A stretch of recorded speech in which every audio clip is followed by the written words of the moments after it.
A Bíblia diz que a nação que estava com Josué ficou viva por um tempo. Logo depois esse povo morre. Quando esse povo morre, surge um outro povo. É como eu sempre digo, uma geração vai, a outra vem. A terra permanece, mas a geração agora, mas sim pelo que vai acontecer depois. E essa nação que não caminhou com Josué é uma nação que não sabe lutar. Eles não sabem o que é enfrentar o inimigo. Eles não sabem o que é uma guerra. E as guerras de Canaã não acabavam. Então fica 5 príncipes: filisteus, cananeus, heveus. Depois eu falo sobre isso. Aprender a pegar na espada, porque Deus nos ensina a lutar no dia a dia. Deus não nos ensina a lutar parados. Deus nos movimenta. E algumas vezes Deus usa provações para nos movimentar. Deus usa situações para nos movimentar. Deus permite algumas coisas dentro da sua casa para te movimentar. Quer ver quando acontece alguma coisa, você fala, eu preciso. Eu nunca vi uma pessoa desesperada para pregar para alguém depois que ela sai de um velório de um parente da sua própria família. A gente sai doido para pregar. A gente quer ganhar todo mundo para Jesus de uma vez só. Então esse povo precisa aprender a lutar. E nada melhor para ensinar eles a lutar, ensinar eles o que fazer, do que o próprio inimigo. Só que tem um porém. Pergunta o quê? O que Deus deixou para eles vencer, luta contra eles. E ao invés de vencer, eles são vencidos. Eu aprendi uma coisa, está escrito no texto: a casa de Jacó, ou você coloca fogo, ou vão colocar fogo em você. Ou você se levanta naquela rua, ou alguém vai se levantar.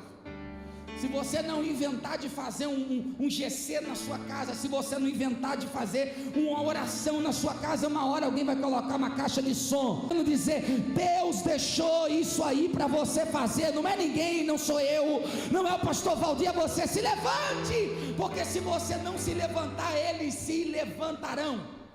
Sabe o que é engraçado? É que o povo de José se tornou escravo, mesmo sendo o maior número no Egito, porque não é a quantidade. Eu aprendi uma coisa, tem coisas que quantidade significa força. Na escola, geralmente, quando alguém vinha e mexia com alguém, aí de repente falava, eu vou chamar fulano, vou chamar meu irmão, vou chamar meu primo, vou chamar... É porque estava com medo.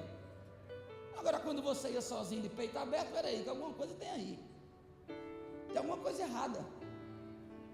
Às vezes a quantidade, olhe para cá, às vezes a quantidade significa fraqueza, porque o povo era muito numeroso, mas não sabia lutar, não sabia o poder que tinha nas mãos. Posso lhe dar uma notícia? Deus colocou algo na sua mão capaz de ganhar seu filho, sua casa, sua rua, sua cidade, o estado que você mora, o país que você mora. Deus colocou algo nas suas mãos capaz de fazer aquela empresa toda dobrar o joelho e dizer, nós aceitamos a Jesus como único e suficiente Salvador da nossa vida. O que está nas suas mãos é muito maior. Mas presta atenção, Satanás vem todos os dias para tentar nos falar que nós somos fracos, que nós somos débeis, que nós somos impotentes, que nós não temos força, porque ele sabe a força que temos. Então, exatamente nessa hora, o povo com medo começa a se misturar, porque tem um ditado maligno lá fora que diz, quando não se pode com o inimigo, se junta com ele. Só que a igreja não se junta com o nosso inimigo, porque o nosso inimigo também é inimigo de Deus. Não. Se você se juntar com o seu inimigo, você vai ser inimigo de Deus. Nós não estamos aqui para fazer amizade com os nossos inimigos, nós estamos aqui para guerrear contra eles. Quem são os nossos inimigos? Porque a nossa luta não é contra a carne. Se o povo não acorda e não luta, eles agora são vencidos, eles agora são dominados. Um rei da Mesopotâmia tomou conta. O nome desse homem é tão engraçado que o significado do nome dele, Cuxan-Risataim, significa problema dobrado. Ou seja, se eles tinham um problema, agora tem duas. Deixa que o tempo vai resolver. O tempo vai falar para ele. O tempo. Não, minha filha. Abre a boca, diga, filho. Jesus está voltando. Jesus está voltando. Porque o dia que acontecer alguma coisa, ele vai dizer, eu só lembro da minha mãe abrindo a boca dizendo, Jesus está voltando, filho. Volta para Jesus. Volta para Jesus. Aí agora o povo cai na mão do inimigo. Me desculpa dizer isso aqui, não tem coisa pior que quando ele é apertado pelo diabo. Quando Satanás pega e começa a se esmagar, aí vai lembrar do culto, lembra das orações, lembra das palavras, lembra dos louvores. Eu preciso voltar. O povo clama porque não aguenta mais. Tem gente calada, e Deus está dizendo, está na hora de voltar a clamar. Porque quando o povo clama, está tudo parado, mas quando o povo clama, Deus levanta alguém. A gente quer que Deus levanta profeta, mas não clamamos para Deus levantar profeta. Queremos que Deus levante pregador, para que Deus levante missionários. Pastor, não entendi. O que Deus vai fazer é simplesmente uma reação de uma ação da igreja. Se a igreja clama, Deus levanta, porque está escrito, os filhos de Israel clamaram ao Senhor, e o Senhor levantou. Não, vou falar novamente, você não entendeu. Vou falar novamente, e os filhos de Israel clamaram ao Senhor, e o Senhor levantou. Quer ver eu falar um negócio para você?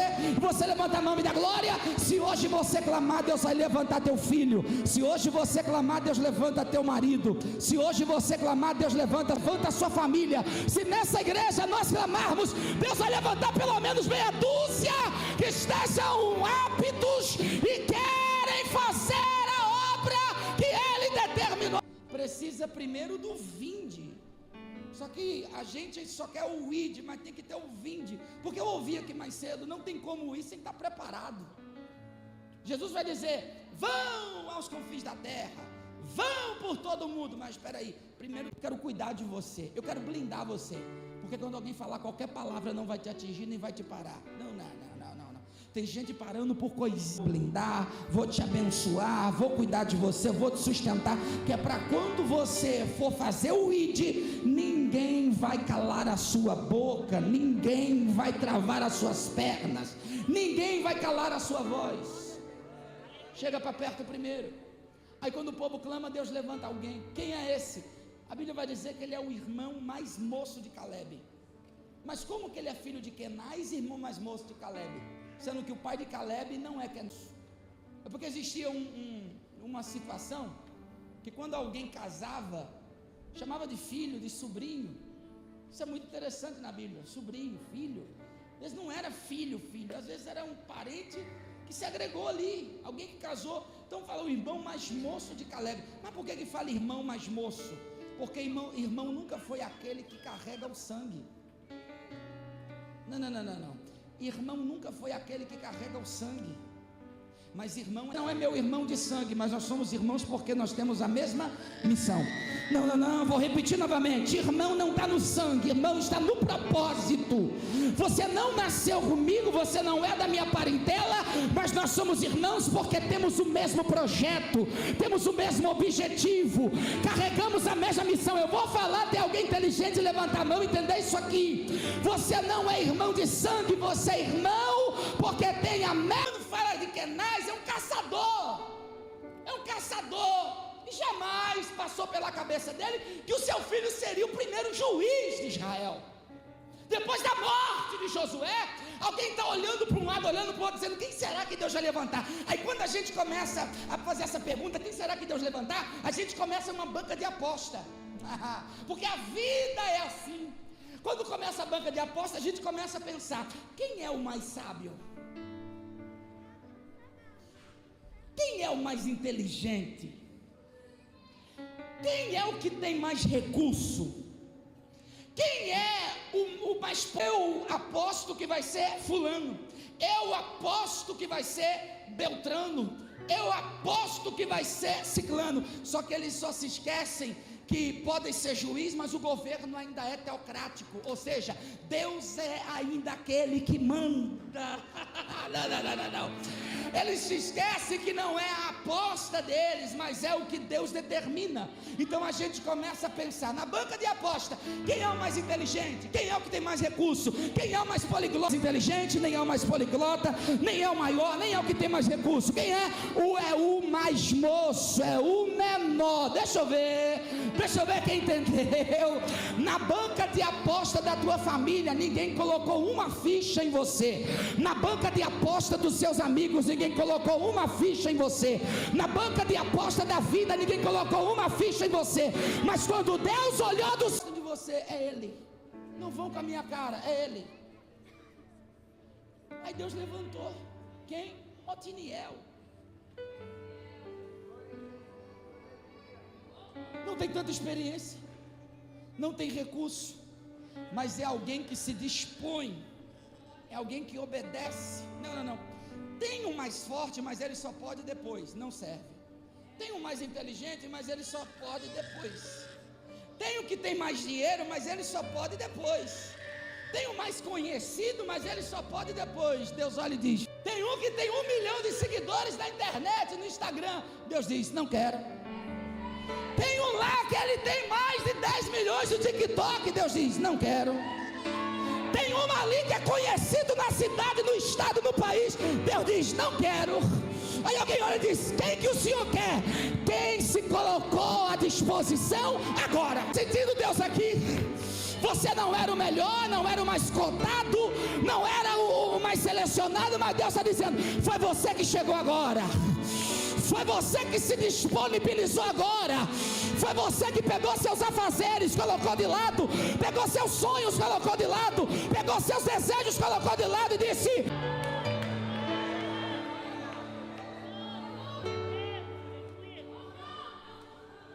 mas não é porque ele é moço, não é porque ele é novo, que ele não tem uma história, porque as pessoas costumam assimilar quem é novo a quem não tem história. A Bíblia vai dizer que tem um rei que está governando Israel, que tem medo de um gigante. Tem um menino que cuida de ovelhas defeituosas, mas tem alguém que tem coroa, mas não sabe nem pegar na espada, fica mandando um, mandando outro, mandando um, mandando outro, mandando um, mandando outro. Mas tem um menino que quando o leão se apresenta, quando o urso se apresenta, ele diz: é eu mesmo. Não tem tu, vai tu mesmo. Vamos embora, vem aqui. Ele é novo, mas antes ele simplesmente escreve a sua história. Porque quando fala Otiniel mais moço, a gente imagina um menino, e não, ele já era um adulto. Ele já sabia, já conhecia as coisas, já tem entendimento de como Deus dava vitória. Chamada Kiriat-Sefer. E por sinal, o nome da cidade significa cidade da história, ou cidade do escrito. Ninguém me conhece, mas eu estou aqui quietinho no meu canto escrevendo a história.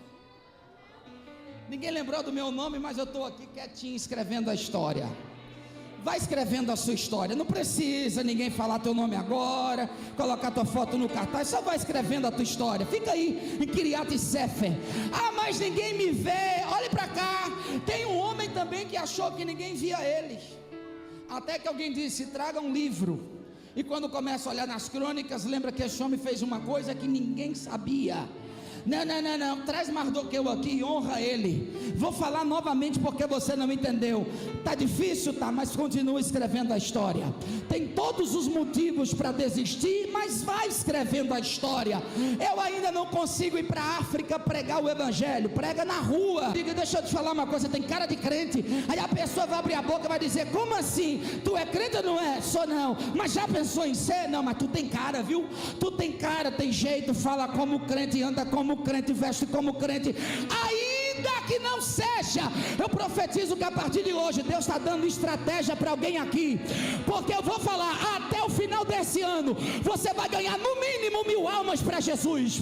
A tua casa, a tua família, a tua rua, a tua cidade, a tua verdadeira missionária. Enquanto isso eu faço o quê?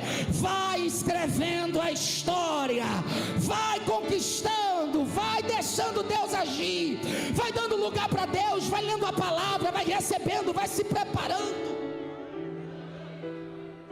Por quê? Porque alguém diz, é o irmão mais moço. É o final. Aí entra o versículo 10 de Juízes 3. E quando entra no versículo 10, o versículo começa assim: e o Espírito do Senhor veio sobre ele. Olha o final do versículo 9. Era o irmão mais novo de Caleb. Olha o começo do versículo 10. E o Espírito do Senhor veio sobre ele. Mas olha o começo do versículo 10. E o Espírito do Senhor, sabe o que diz Isaías? O Espírito do Senhor está sobre mim. O Espírito do Senhor está sobre mim. Você não entendeu? Eu vou falar até alguém entender. Não é a tua capacidade, não é a tua maneira, não é o teu jeito, não é a tua força.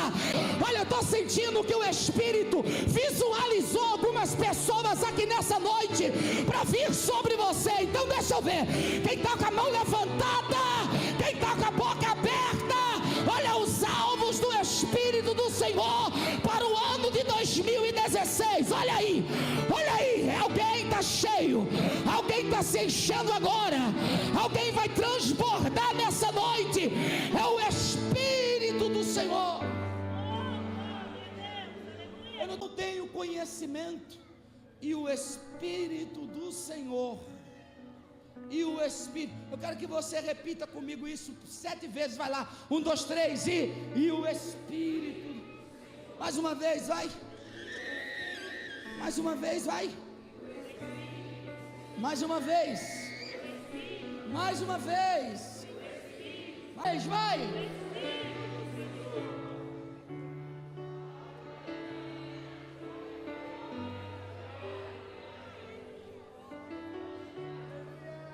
Quando o Espírito chega, ele traz a capacidade que você não tinha. Quando o Espírito chega, a coragem chega também. Quando o Espírito chega, você não abaixa a cabeça mais. Quando o Espírito chega, você não erra cabeça. Não vou pedir para você falar nada para ninguém que está do seu lado, mas eu quero que você declara sobre você mesmo e diga assim: Deus não errou quando me escolheu. Está fraco? Diga: Deus não errou quando me escolheu.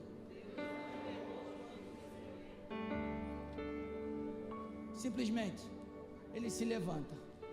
A terra viveu uma aflição de 8 anos. Eu estou falando de 8 anos aonde você perde o que você plantou. 8 anos aonde você come mal, onde você dorme debaixo de insegurança. Não tem nada pior do que você dormir debaixo de insegurança. Não sabe como vai ser o amanhã, porque hoje já está difícil, hoje já está complicado. Escravo,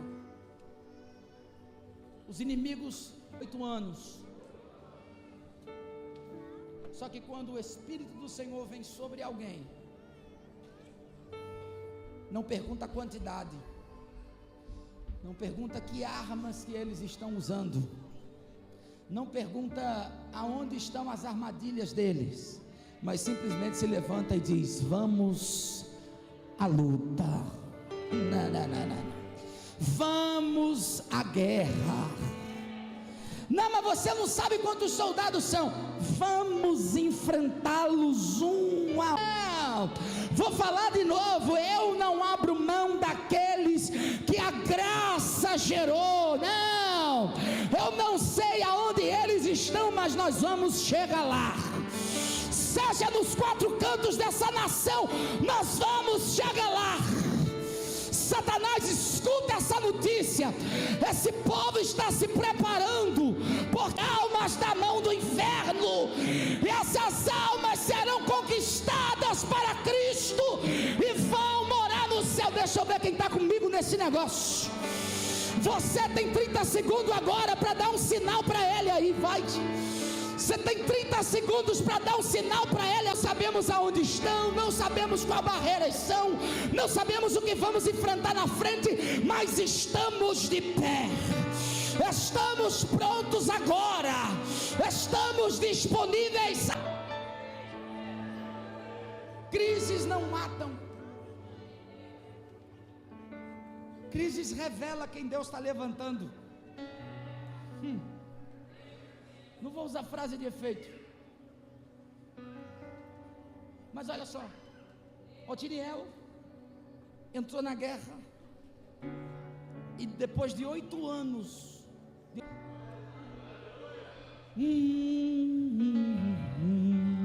não, você não entendeu.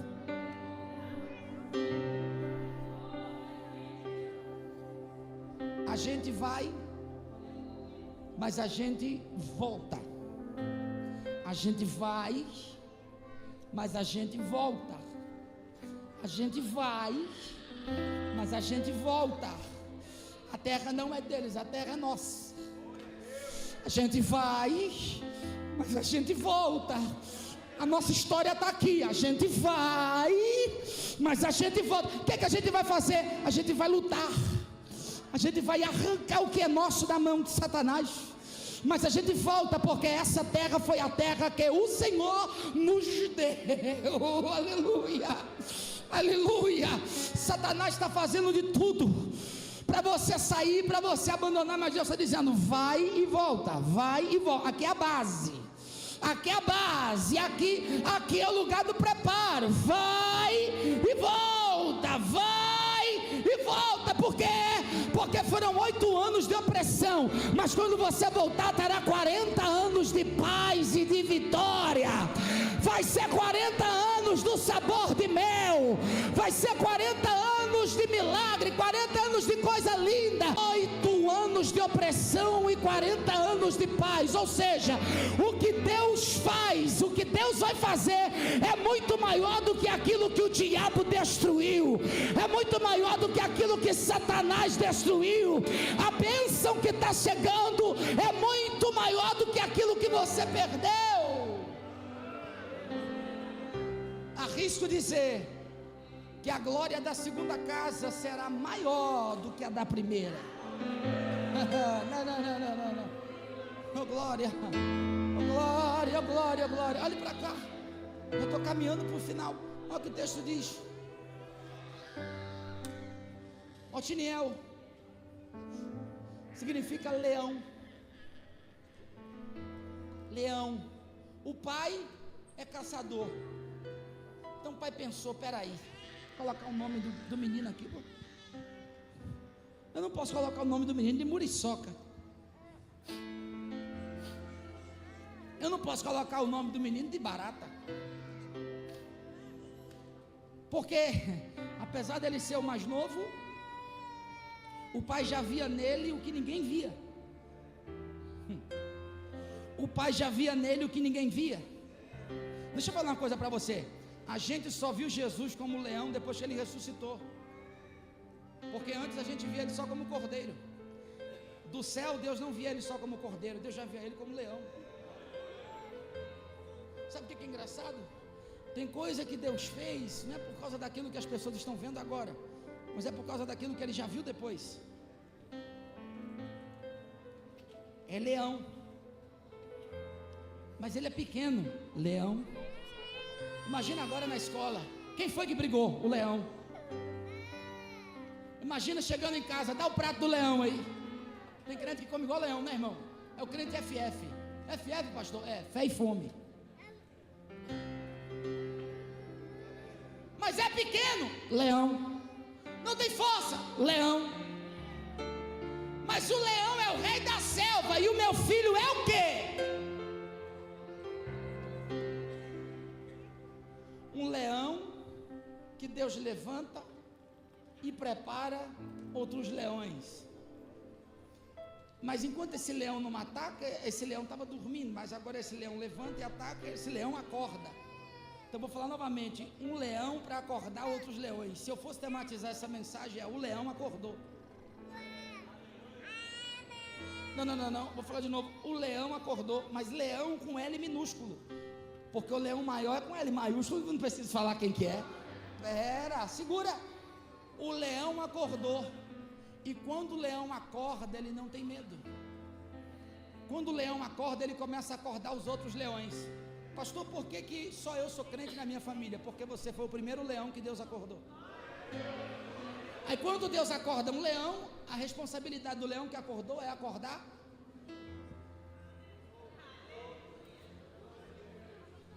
Pastor, não entendi. Na sua rua não tem muriçoca, não tem barata, na tua família não tem pernilongo, na sua família é de leão, sua casa é de leão. Vou falar, os 4 cantos dessa cidade tem leão. Nós não somos burros, nós somos leões. O leão acordou. Deixa eu ver, cadê os leões daqui hoje? Deixa eu ver, cadê os leões? Deixa eu ver, cadê os leões? Ainda agora você estava cantando 300 com tocha, 300 com buzina. Cadê o barulho do leão? Cadê o barulho dos 300 de Gideão? Cadê? Deixa eu ver, cadê? Parece que você está parado, paralisado. O que foi, pastor? A prova me parou. Ela não tem o poder de te parar. O que foi, pastor? A depressão me parou. Ela não tem o poder de te parar. O que foi, pastor? Uma decepção me botou para dormir. Ela não tem poder para isso, não. Deus está dizendo: acorda, leão, acorda, leão, acorda, leão, acorda, leão, acorda, leão, acorda, leão, acorda, leões. Oh, meu Deus.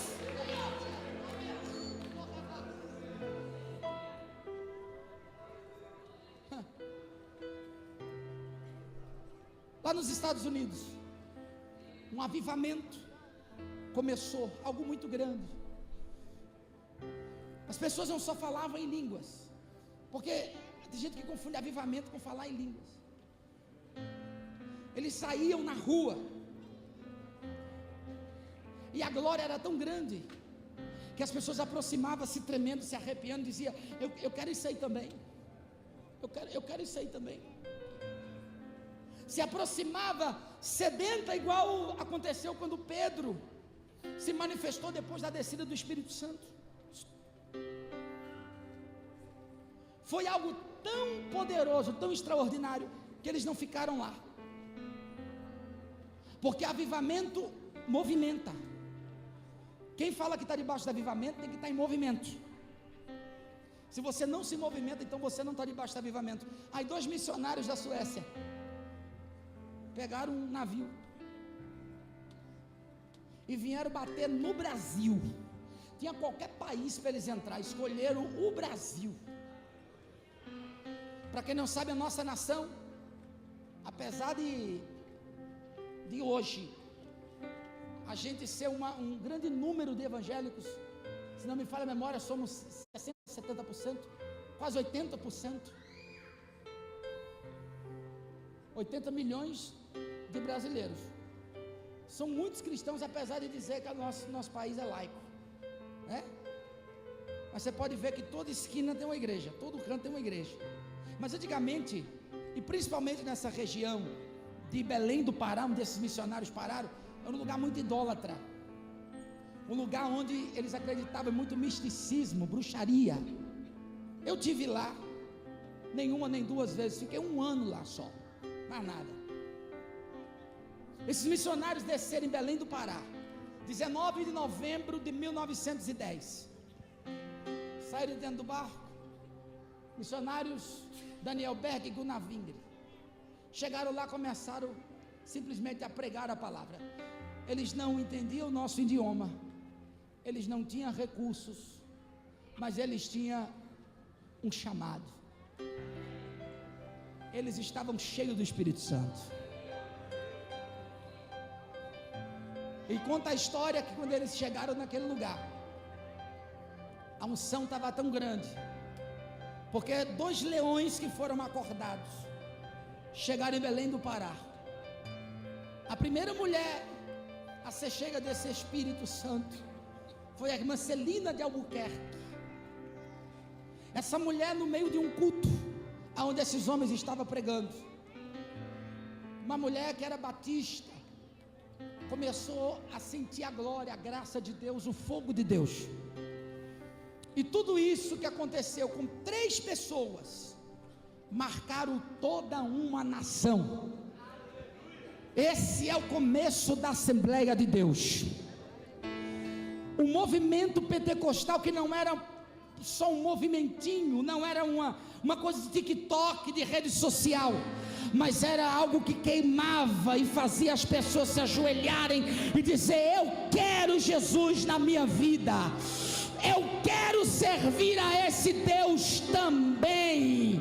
Eu quero ser cheio do Espírito Santo também. Hoje estamos em 2026, colhendo frutos que esses homens, que esses leões, através das suas sementes plantaram. Hoje estamos aqui, mais uma conferência de missões. Eu podia muito bem falar qualquer coisa para você, mas a pergunta de Deus para você é agora? É agora? É hoje? Certezas você precisa. Tem gente aqui igual Gideão: se eu virar a bucha e molhar, vai estar seca? Se eu deixar seca no outro dia, vai estar molhada? Se eu virar para cá, a lua vai estar do outro lado? Se eu caminhar 10 léguas, 1 quilômetro, eu vou achar tal coisa? Sabe qual é o maior sinal que Deus já te deu? Pergunta qual? Não. Você não precisa de mais nada além disso. Esse é o maior sinal que o cristão identifica que foi chamado por Deus. Ah, mas se eu orar e a lua estiver do lado esquerdo, você acha que Deus vai mudar a lua, sendo que Ele já te deu a sua própria palavra? A palavra de Deus é mais importante que a lua, é mais importante que o sol, é mais importante que as estrelas. A palavra de Deus é mais importante. E você carrega, mesmo que a sua família não entenda, mesmo que seus amigos não entendam, foi você que Deus escolheu. Estou falando para pessoas aqui cansadas, pessoas aqui que um dia já tiveram uma chama queimando no seu coração, que perderam a confiança, a esperança, até mesmo a força. O mesmo nome Otiniel, que significa leão, em outro significado também significa Deus é a minha força. Você não precisa de força, você só precisa se colocar diante dele, ele será a sua força. Oh, Jeová é a minha força, ele faz os meus pés semelhante como os das corças, e me leva para lugares altos. Eu sinto Deus aqui. Hoje Deus trouxe alguém aqui para dizer: você precisava ouvir, eu estou te dando agora. É tempo de levantar. Não é tempo de ficar parado. Não é tempo de ficar estagnado. Não. Eu não pedi nada desse culto. Eu quero só pedir que você bata na mão de 3 pessoas dizendo: é tempo de se movimentar. Bata na mão de 3 pessoas, diga: é tempo de se movimentar. Faça isso. Tem leão aqui que precisa acordar. Tem leão que precisa acordar. Deus está chamando você para essa guerra hoje. Essa guerra não só a tua casa, mas para salvar pessoas que talvez você nunca imaginou estar diante delas. Eu me lembro muito bem, quando a gente estava fazendo missões, meu pai está aqui, uma parte da minha família também lá no Nordeste. Nós estávamos fazendo missão numa igreja que ficava a mais ou menos 1 quilômetro da linha do trem. E quando dava hora do culto, as pessoas entravam na igreja, tinha gente que entrava descalça. E não era porque entrou descalço, era simplesmente porque não tinha calçado.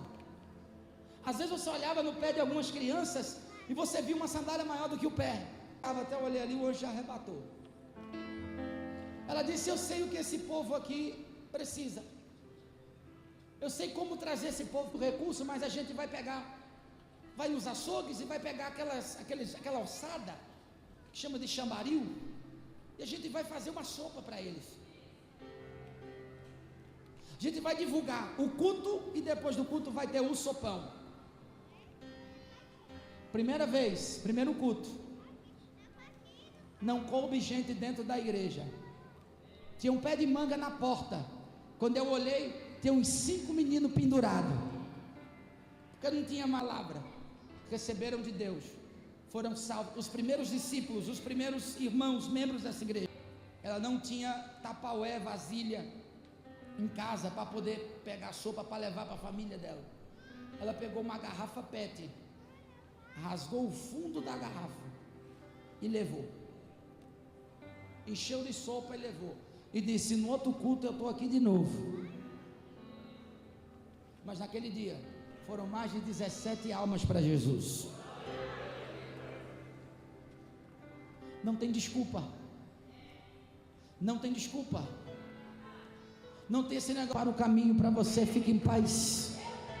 Não foi ele que disse, eu vou preparar? Tudo ele que prepara, ele prepara antes. Ele é o Deus de antes.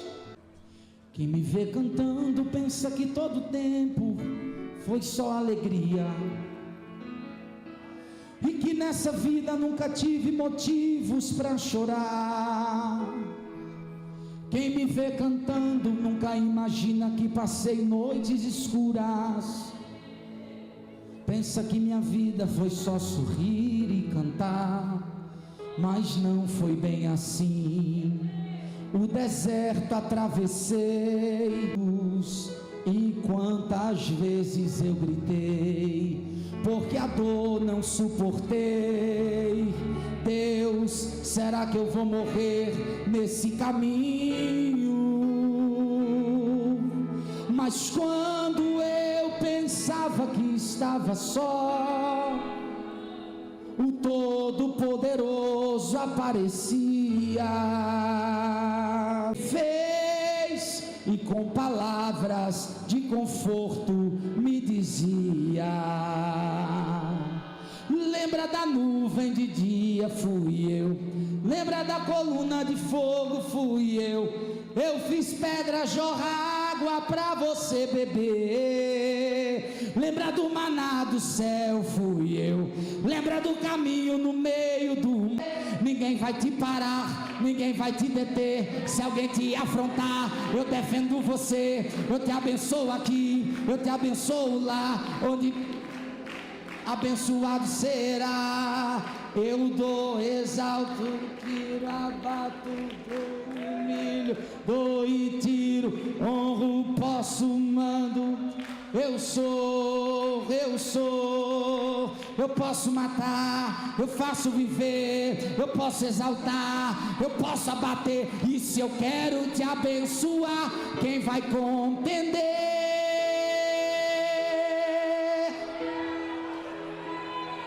Você consegue ficar de pé? Aleluia! Aleluia! Adorarei, adorarei, pois o véu está rasgado, eu posso entrar. Adorarei, levante a mão. Adorarei, adorarei, não me interrompa, quero adorar. Olha aqui, eu quero fazer uma pergunta aqui agora. Tem um leão que está aqui dentro, uma leoa, que talvez a depressão tentou parar você, a angústia tentou parar você. Um dia uma chama queimou no seu coração.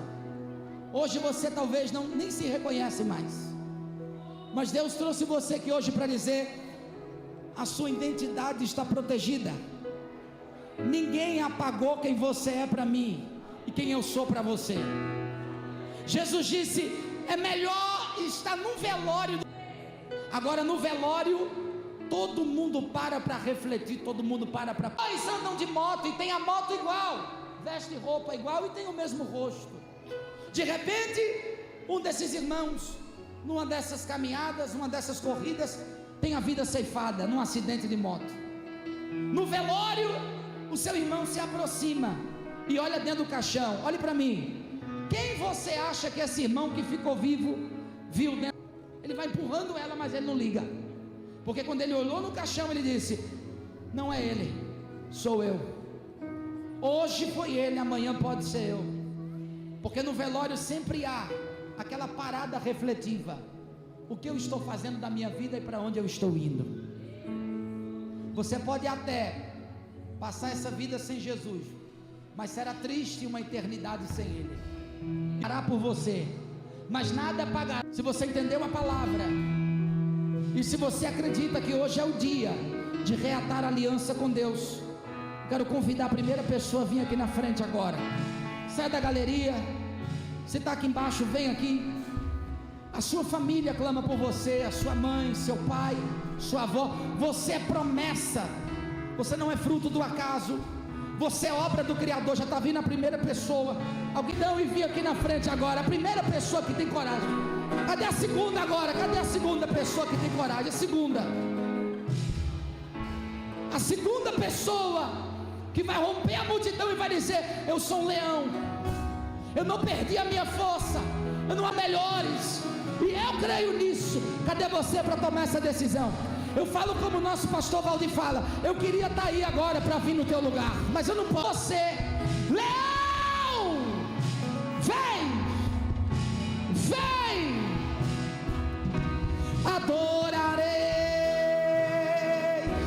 adorarei, pois o véu está rasgado, eu posso entrar, quero adorar. Segura aqui, tá vindo mais alguém ali? Olha aí, se tem alguém do teu lado aí, querido, sua missão começou já, vai, isso, vê se tem alguém do teu lado, pergunta para essa pessoa, fala: você tem cara de crente? Isso, diga aí, tem uma vida para Jesus aqui. Cadê a segunda? Se tem, eu quero. Se tem, eu quero. O Senhor está chamando você. O Senhor está chamando você aqui nessa noite. Vem, uma vida para Jesus em lágrimas. Isso é um milagre. Está vindo outra lá, está vindo também lágrima. Olha lá o leão chegando, mais um leão chegando, mais uma chegando. Quem pode levantar a mão e adorar a Deus aí? Aleluia, aleluia, aleluia. Tem mais uma aqui. E parar você, a tristeza, a angústia não pode parar você. Cadê os leões dessa noite? Cadê os leões dessa noite? A sua história será escrita com uma caneta eterna, aonde borracha de Satanás só vem. Aleluia, aleluia, aleluia, aleluia, aleluia. A minha alma estava longe do caminho do céu, eu era pobre, perdido, pecador, mas Jesus quando Ele estendeu a sua mão, Jesus estendeu.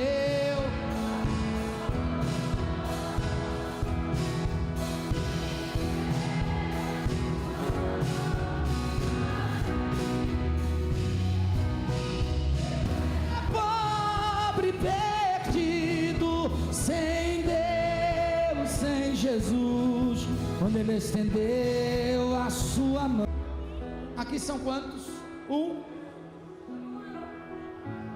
3, 4, 5, 6. É isso? Cadê a sétima? Ainda dá tempo de chegar. Eu já vou. A Bíblia diz que o pastor deixou 99 e foi buscar uma. Por causa de uma, a festa no céu hoje vai ser grande.